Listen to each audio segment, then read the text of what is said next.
Hello guys, this is Sunil Narayan Ojha. Welcome back to my channel. आज का video मैं बड़ा ही इंटरेस्टिंग टॉपिक्स पे लेके आया हूँ, जिसमें हम सबसे पहले जानेंगे कि यूनिवर्स क्या है। थोड़ा बहुत यूनिवर्स के बारे में देखेंगे। उसके बाद में हम देखेंगे कि अर्थ कैसे बना और अर्थ के अंदर का जो एनवायरनमेंट है वो शुरुआत से वैसा ही था या फिर अभी जो हम देख रहे हैं उसमें कुछ चेंजेस आए हैं। और हम आखिर में देखेंगे कि डायनासोर कहाँ चले गए, डायनासोर कहाँ विलुप्त हो गए। तो चलिए इस वीडियो को हम यहीं पे शुरू करते हैं।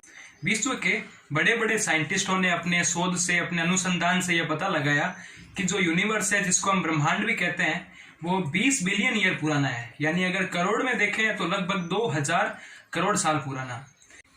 लेकिन इसको जानने के लिए कि यूनिवर्स किन किन चीज़ों से लिंक करता है, यूनिवर्स के बाद में जो अपने आता है अर्थ, वो अर्थ कैसे बना, उसके अर्थ का जो इनिशियल इन्वायरमेंट था वो कैसा था और अभी का जो है तो उसमें कुछ चेंजेस आए हैं या फिर सिमिलर हैं। इसके लिए एक साइंटिस्ट जॉर्ज लेमेटर ने 1920 यानी 1920 में एक बिग बैंग नाम की एक थ्योरी दी थी, जो थ्योरी अपने आप में एक बड़ा इंटरेस्टिंग टॉपिक है।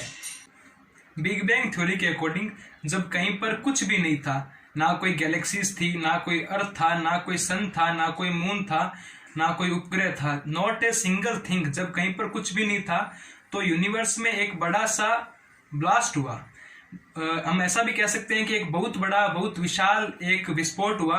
और वो विस्फोट इतना बड़ा था कि ऐसा विस्फोट ना तो कभी पास्ट में कभी हुआ था और ऐसा माना जाता है कि ना ही कभी ऐसा फ्यूचर में होगा।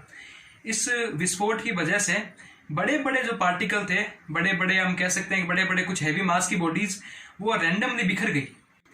बिग बैंग के ब्लास्ट के टाइम हाइड्रोजन और हीलियम जैसी गैसेस वहां पे मौजूद थी।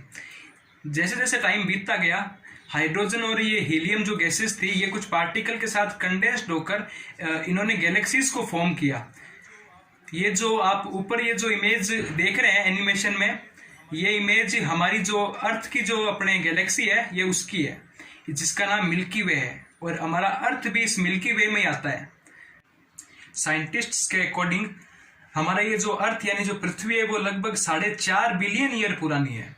अर्ली अर्थ में कोई एटमॉस्फेयर नहीं था और अर्ली अर्थ यानी अर्थ के शुरुआत में जो अर्थ का सरफेस था वो सॉलिड भी नहीं था, वो एक मार्शी यानी एक दलदल की तरह था, जिस दलदल में से water vapour, carbon dioxide, methane और अमोनिया जैसी गैसेस या फिर जैसे पदार्थ बाहर निकल रहे थे। और एट द सेम टाइम जो वाटर वेपर बाहर निकल रहा था वो बारिश के रूप में बरस भी रहा था। और वो जहां जहां बरस रहा था यानी जहां जहां गड्ढे थे, वो जो बारिश का पानी है वो उन गड्ढों को भर रहा था। और उन्हीं गड्ढों को, जिनके अंदर आज पानी आ गया है, उनको हम ओशियन के नाम से जानते हैं।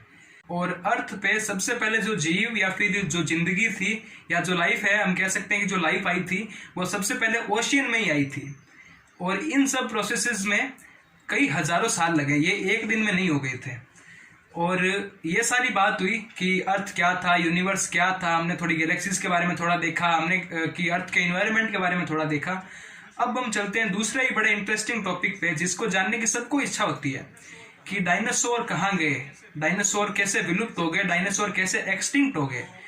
तो इसके लिए जो वैज्ञानिकों की जो सबसे पॉपुलर थ्योरी है वो मैं आज आपको बताऊंगा, कि अधिकांश जो साइंटिस्ट जिसको मानते हैं वो मैं आज आपको बताऊंगा। मेजॉरिटी ऑफ द साइंटिस्ट ये मानता है कि जिस टाइम डायनासोर अर्थ पे एग्जिस्ट करते थे, उस टाइम यूनिवर्स से बड़ी बड़ी हैवी मास की बॉडीज, या हम ये कह सकते हैं कि बड़े बड़े पत्थर की स्ट्रक्चर वाले कुछ एलिमेंट्स या फिर एस्टेरॉइड कह सकते हैं हम, वो कंटिन्यूसली अर्थ पे यूनिवर्स से अटैक कर रहे थे। हालांकि वो आज भी अटैक करते हैं, हम न्यूज़ और में देखते हैं कि इस दिन एस्टेरॉइड्स आएगा, लेकिन आजकल मतलब वो एक ना के बराबर हो गया है कि कई मतलब कुछ सालों में 1-2 बार आ जाते हैं। लेकिन उस टाइम ऐसा नहीं था। तो उस टाइम जब वो बड़े बड़े पत्थर अर्थ पे आके अटैक करते, और अर्थ पे जब वो अटैक करते तो अर्थ की जो मिट्टी थी या फिर जो भी हम कह सकते हैं कि सेडिमेंट जो भी था, उसके ऊपर की लेयर, वो मतलब आसमान में थोड़ी ऐसे उड़ने लग गई उसकी मिट्टी। और तो ये प्रोसेस कई हजार सालों तक चलता रहा। और इस प्रोसेस के कई हजार साल तक चलने से वहां की जो मिट्टी थी, वो मिट्टी आसमान तक मतलब फैल गई, एक ऊपर तक आसमान तक एक मिट्टी की लेयर सी बन गई।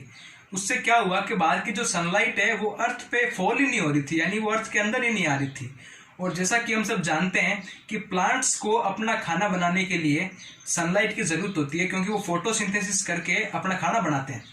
तो उनके पास सनलाइट ही नहीं आ रही थी। तो जब उनके पास सनलाइट ही नहीं आ रही थी तो वो प्लांट सारे खत्म हो गए।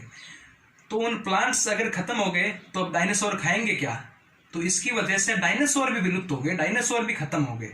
और फिर जैसे जैसे टाइम बीतता गया और उन एस्टेरॉइड्स का आना कम हुआ और जो रेन थी उनमें थोड़ी इंक्रीज हुई, यानी थोड़ी बरसात ज़्यादा होने लग गई, तो वो जो मिट्टी थी वो सारी वापस नीचे आके फॉल हो गई। तो वो जैसे ही वापस नीचे गिरी अर्थ के सरफेस पे, तो जो अपने डायनासोर की जो डेड बॉडीज और थी उनके ऊपर एक मिट्टी की लेयर आ गई। तो डायनासोर की डेड बॉडीज के ऊपर उस मिट्टी के गिरने से वो जो डेड बॉडीज थी वो नीचे दब गई, और उसी की वजह से आज हम फॉसिल के रूप में हमें ये मालूम पड़ा कि पहले डायनासोर भी हुआ करते थे। अगर वो फॉसिल नहीं होते तो हमको मालूम ही नहीं पड़ता कि पहले कभी डायनासोर हुआ करते थे, उनके साथ में ये सब हुआ था। तो ये जो डिटेल स्टडी थी ये थी कि डायनासोर कैसे एक्सटिंक्ट हुए। हमने इससे पहले देखा कि गैलेक्सीज के क्या थी, यूनिवर्स क्या था, अर्थ क्या था, हमने इनके बारे में थोड़ा देखा। आई होप ये वीडियो आपको पसंद आया होगा। अगर आपको ये वीडियो मेरा पसंद आया है तो आप मेरे चैनल को सब्सक्राइब करें, मेरे वीडियोस को आप लाइक किया करें और अपने ज़्यादा से ज़्यादा अपने दोस्तों के साथ में मेरे वीडियोस को शेयर किया करें। Thank you guys, support and